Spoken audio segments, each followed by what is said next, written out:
Hey, it's Matt here. And in this video, I really wanted to film it for people who are working with me to buy a home. Just give you a little more insight on how I'm thinking about the current market and just kind of give you some tips so you're ready as we start to have conversations about homes you love. First, I wanted to give you a quick tip. When you're viewing homes in the winter, it gets dark early. So I've talked about in the market update videos and in other places, you need to be aggressive and see the homes quickly. If you have the ability to leave work early or take an extended lunch, I would encourage you to do that so you can take advantage of those daylight hours. You'll have a better experience viewing the home and you'll get a better sense of it. The other piece is when you're shopping for homes online and you see the price, I would encourage you to think about that as the start point from which you're going to bid up from instead of a place where you're going to negotiate down from. Like I've talked about before, the top homes sell really quickly and many times they're selling for above list price.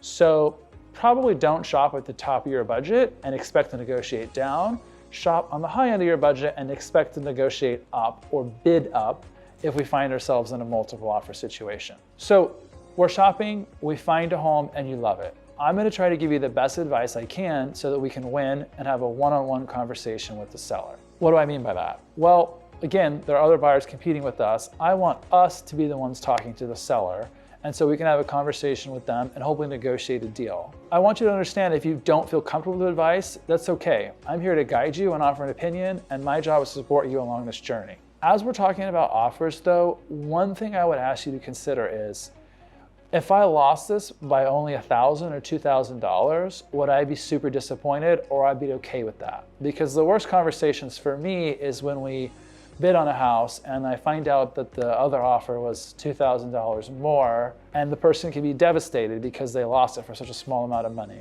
So think about that. I'll probably ask you that when we're in person, but think about that as we're talking about the offers. The ideal scenario is we win the multiple offer and we have that contract and we can navigate on to closing.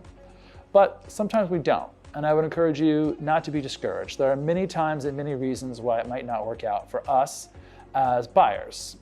Sometimes another buyer comes along with cash at an outrageous price and seller can't resist, or perhaps the buyer writes an offer that they find out that their family grew up in the neighborhood and there's just such a personal attachment. Sometimes those are hard to overcome, and that's okay. But there are other times that it's really, we can learn from it and learn from our approach, and I'd like us to do that. So let's have those conversations and be willing to be flexible and adapt as we navigate this journey together. I'm always excited to connect with you, and I look forward to helping you find a great home for your family.